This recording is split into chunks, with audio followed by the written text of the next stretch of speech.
BBC дүрбөсүндө подкастын угуп атасыздар. Вашингтондо Израилдин элчилигинин жанында бир аскер кызматкери өзүн өзү өрттөгөнүн жергиликтүү бийликтер билдирди. Анын ким экени тактала элек, бирок оор абалда ооруканага жеткирилгени айтылууда.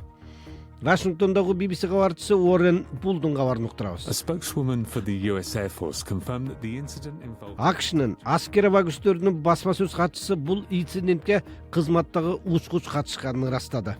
Бирок бийликтер бул каршылык формасы болдубу же жокпу аны айтпай турушат. Израиль менен Хамастын ортосунда конфликт башталгандан бери Израилдин дипломатиялык миссиясынын алдында адам өзүн өзү өрттөгөн бул биринчи окуя эмес. Декабрда Жоржия штатында Израилдин консулдугунун алдында бир адам өзүн өзү өрттөгөн эле. Окуя болгон жерден Палестиндин желегинен айрыктары табылган. Полиция аны саясий каршылык актысынын эң акыркы аргасы деп билдирген эле. an extreme act of political protest.